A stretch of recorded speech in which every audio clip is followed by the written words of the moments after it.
Let them know where you're from, Flint Town. Let them know where you're at, Flint Town. That's right. The Dalo Urban Podcast.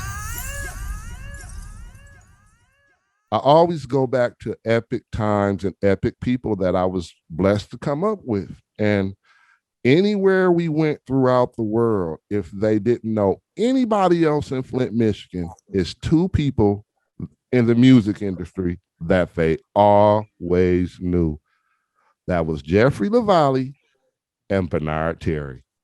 The Dalo Urban Podcast. Salute, salute, salute. And thank you. How you doing? I'm good. I'm alive, so that's always a plus. Yes, sir. It's good to be. It's good to be here.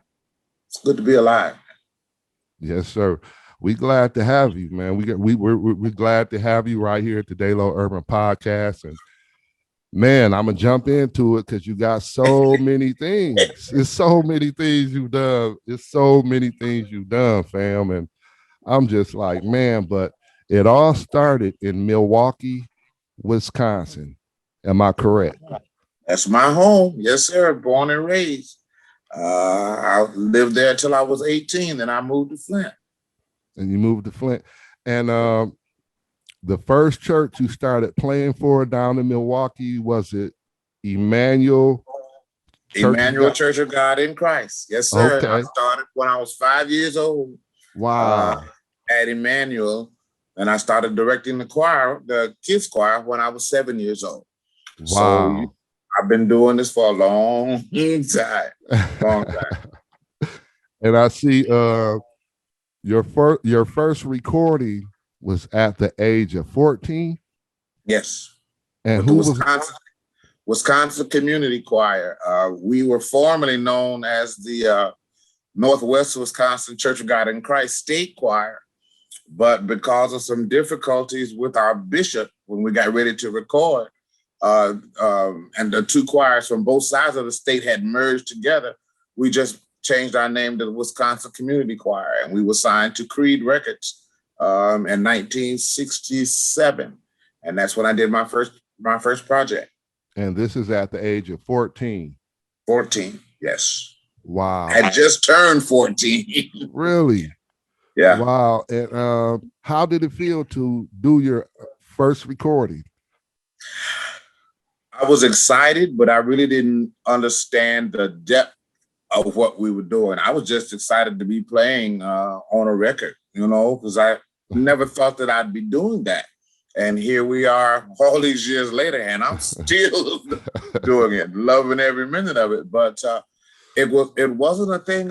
I was just excited to be playing, and playing with the cats that I was playing with at that time. So it was cool. It was very cool.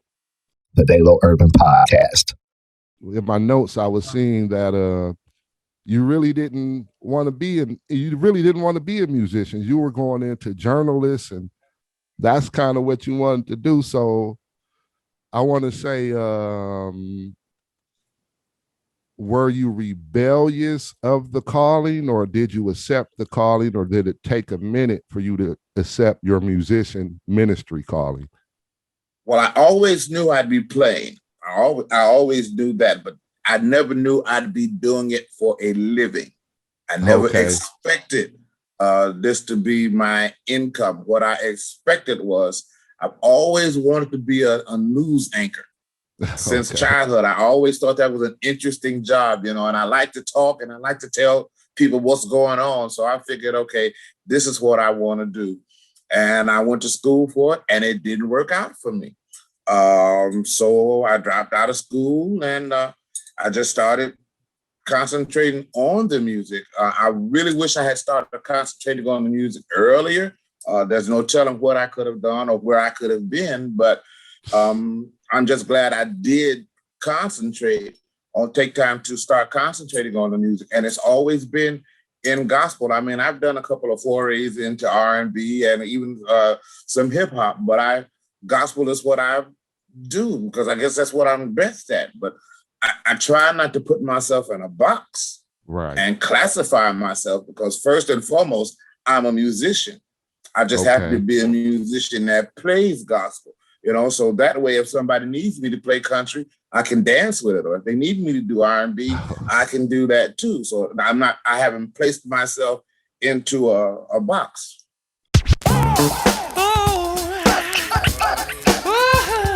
The Dalo Urban Podcast.